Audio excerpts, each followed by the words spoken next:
நீங்கள் அடுத்தவருக்காக பிரார்த்தனை செய்தால்தான் இறைவன் உங்களுக்காகவே பிரார்த்தனை செய்வான். நான் வேடிக்கையாக ஒரு கதை சொல்வேன்.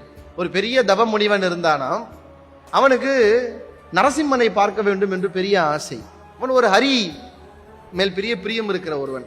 அவன் நான் காட்டுக்கு போய் நரசிம்மத்தை பார்க்க போறேன், நான் தவம் பண்ண போறேன், காட்டுக்கு போயிட்டான். முனிவர் போனார், ஒரு காட்டுல போய் உட்கார்ந்துட்டு ஹரியுடைய நாமத்தை சொல்லிக் கொண்டே இருந்தார். அப்ப அந்த காட்டுக்கு வழக்கமா வர ஒரு வேடன் வந்தான். சாமி புதுசா இருக்கீங்களே, யாருன்னு கேட்டான். நான் நரசிம்மரை பார்க்க வேண்டும் என்று இங்க தவம் செய்கிறேன். இந்த காட்டுல தான் சாமி 10 வருஷமா இருக்கிறேன், அப்படி ஒரு ஆள் இந்த காட்டுல இல்லைன்னா. சாப்பாடு நாஸ்டா கிஸ்டா சாப்பிடுறியா? என்னடா உன் பிரச்சனை? இல்ல நீயும் இங்கேயே உட்காந்துட்டு இருக்கிற, நீயும் அவர் பேர் சொல்லிட்டே இருக்கிற, அவன் தான் வந்தா மாதிரி தெரியல. நீ ஒண்ணு பண்ணு, அவர் எப்படி இருப்பாருன்னு சொல்லு, நான் வேணா எங்காவது இருந்தா கூட்டு வரேன். அதெல்லாம் உனக்கு புரியாதுடா, போடான்னு. இல்ல சாமி சொல்லு சாமி. நான் அழைப்பது நரசிம்மம். தலை சிங்கம் போல் இருக்கும், உடம்பு மனிதர்கள் போல் இருக்கும், அது ஒரு பெரிய பரம்பொருளின் அவதாரம் அப்படின்னு பயந்துட்டான். சிங்கம் முழுசா பாத்துக்கிறேன், மனுஷன் முழுசா பாத்துக்கிறேன், இது என்ன சாமி புதுசா இருக்குதுன்னு. ஆமா இதுதான் நரசிம்மம், அவரைத்தான் நான் பார்க்கணுங்கிறேன். சரி சாமி, அவர் பேரு நரசிம்மமா சாமி? ஆமா. சரி சாமி. இவன் நேரா காட்டுக்கு நடுவுல போயிட்டு ஏ நரசிம்மா அப்படின்னு ஒரு முறை கூப்பிட்டான். ரெண்டாவது முறை ஏ நரசிம்மான்னு உடனே வந்துட்டார். நரசிம்மர் தானே அப்படின்னு கேட்டார்.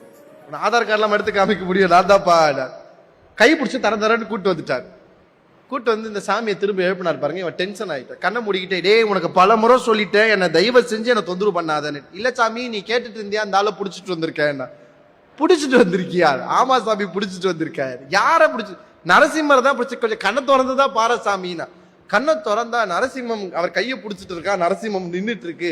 பார்த்தவன் போய் வேகமா காலில் விழுந்து வணங்கி நரசிம்மா நரசிம்மா ஹரி ஹரின்ட்டு டக்குன்னு நிறுத்திட்டு எழுந்துட்டு, இவர் எப்படி பார்த்த அப்படின்னு கேட்டான். எப்படி கூப்பிட்டு வந்தேன்?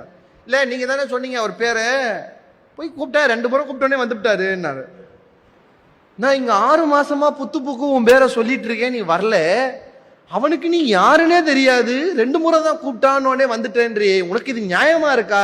அப்ப நரசிம்மர் சொன்னதாக ஒரு கதை. நரசிம்மர் சொன்னாராம், ஆம் அவன் 2 முறை தான் அழைத்தான், நீ 6 மாதமாக தவம் செய்கிறாய், அவன் அழைத்தான், நான் வந்து விட்டேன் தான், என்ன பிரச்சனை உனக்கு? அப்ப என் தவத்துக்கு மரியாதை இல்லையா?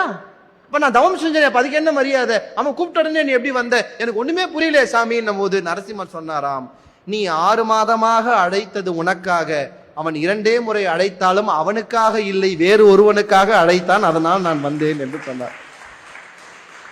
நீங்கள் எப்போது அடுத்தவருக்காக மனதளவிலே பிரார்த்தனை செய்கிறீர்களோ அப்போது இறைவன் உங்களுக்காக பிரார்த்தனை செய்வான் என்பதை நீங்கள் ஞாபகம் வைத்துக் கொள்ளுங்கள். இதுதான் நமக்கு ஆன்மீகம் கற்றுத்தருகிற பெரிய பாடம்.